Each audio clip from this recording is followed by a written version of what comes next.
암흑의 땅 북녘에서 보냅니다. 나의 감상문에서는 남한 북한이라는 용어를 사용하겠다. 그리고 고발책을 어떻게 보게 되었는지는 여기에서 밝힐 수는 없다. 다만 책으로 만들어진 모습이 아니라 한 장 한 장 사진처럼 찍힌 곳이라고만 이야기하겠다. 반대의 고발을 세 번째로 읽어본다.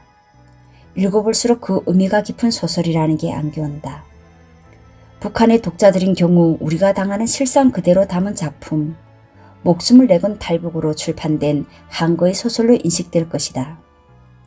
남한의 독자들인 경우 사람 사는 세상에 이런 데도 있는가, 소설로 북한 실상을 세부적으로 알게 되는 계기가 되었다. 자유의 땅 대한민국에 태어난 걸 다시 한번 감사히 생각한다고 할 것이다. 반대의 소설을 읽어보면서 철학이 있다고 느끼는 것은 거대한 집단 체면술에 걸린 것과 같은 북한 2천만 주민을 꼼짝 못하게 묶어놓은 정신적 근원이 어디 있는가를 사실 그대로의 이야기를 통해 밝혀주고 있기 때문이다. 오직 수령만을 위한 사회, 그 속에서 신음하면서도 자기의 감성마저 죽은 수령을 위하여 억제당하는 독재체제는 처형과 수용소라는 공포 통치로만 이루어져 있는 것이 아니다. 수령 독재체제도 인민들의 정상적인 사고를 마비시키는 통치 철학을 가지고 있고 내가 살고 있는 이 땅의 2천만 인민이 여기에 마취되어 있기 때문이다. 반대는 복마전에서 이렇게 말한다. 합치면 9천에도 차고 넘칠 그 고통의 아우성은 다 어디로 사라지고 밖에선 지금 저처럼 행복이 웃음소리만이 누리에 울려가고 있는 것이냐. 그것도 결국은 양쪽 손톱을 동시에 뽑히는 듯한 고통을 당한 오씨를 선창자로 하는 행복의 웃음소리가. 세상에 이런 일도 있을 수 있을까?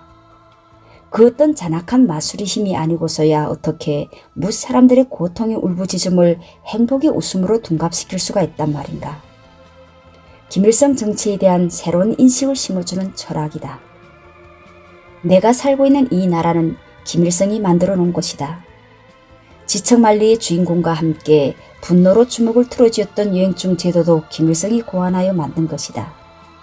홀어머니가 계시는 고향으로 가지 못하고 어머니의 임종마저 지켜드리지 못하게 만든 무리배치도 김일성이 고안한 것이다.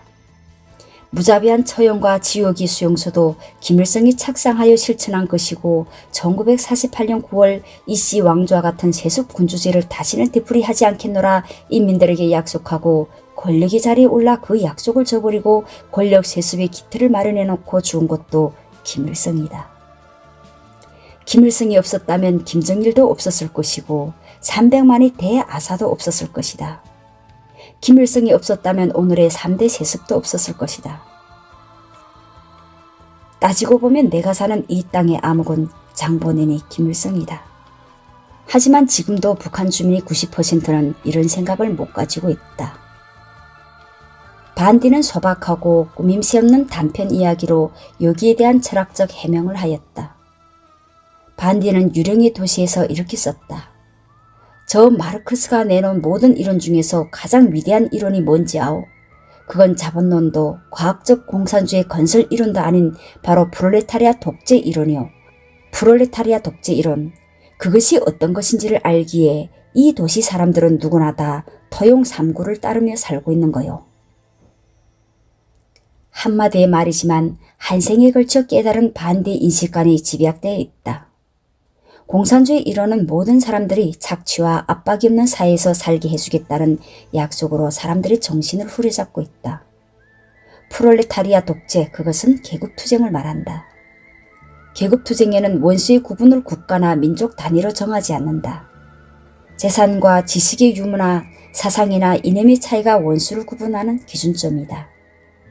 공산주의 사상을 가지고 있지 않는 사람은 같은 민족이라도 같은 마을 사람이라도 다 죽이겠다는 것이 프롤레타리아 독재이다. 마르크스는 프롤레타리아 독재가 끝나는 시점이 공산주의라고 정의한다. 결국 공산주의는 투쟁을 위하여 세상에 태어났다. 투쟁 대상이 없어질 때까지 자기들끼리 싸워야 한다. 평양의 김일성 광장에는 마르크스와 김일성의 초상화가 나란히 걸려있다. 마르크스가 내놓은 이론을 김일성이 실현시켜준다는 의미이다. 결국 김일성에게 순종하지 않으면 그 누구든 프롤레타리아 독재 대상이 되는 것이다. 반디는 유령의 도시라는 짧은 이야기를 통해 사람들의 정신을 휘어잡는 악마의 통치 철학에 대하여 까발키고 있다. 반디는 단편집의 구성 마지막 부분 빨간버섯에서 저 빨간버섯을 뽑아버리라고 절규한다. 반디의 고발은 북주민 대다수가 잘못 생각하는 것, 아니 북주민 대다수가 생각하려 하지 않는 불행의 근원이 어디에 있는가를 소박한 이야기로 잘 깨우쳐주고 있다. 우리가 김일성을 받들어 모신 것 자체가 잘못되었다. 2천만의 북주민들이 이것을 깨닫지 못한다면 암흑의 땅의 민주화 투쟁은 일어나지 않을 것이다. 우리가 김일성을 받들어 모시지만 않았어도 김정은의 채찍 밑에서 노예의 삶을 강요당하고 있지는 않을 것이다. 분단된 내 나라가 벌써 통일되었을지도 모른다. 나는 반디의 소설이 우리에게 이것을 깨우쳐 주었다고 생각한다. 2천만 북주민들에게 김일성에 대한 새로운 시각을 심어주는 교과서로 될 것이라고 생각한다. 반디의 작품은 이 땅의 매문 문필가들의 심장을 찌를 것이다. 그리고 우리의 투쟁 방향을 가르쳐주고 있다. 이 땅의 민주주의를 위하여 세습 독재하에서 신음하는 2천만 인민들에게 독재 정권의 창시자이며 봉건 조선을 재건한 김일성의 실체를 바로 알려주는 투쟁의 시작을 말이다. 암흑의 땅 북녘에서 오진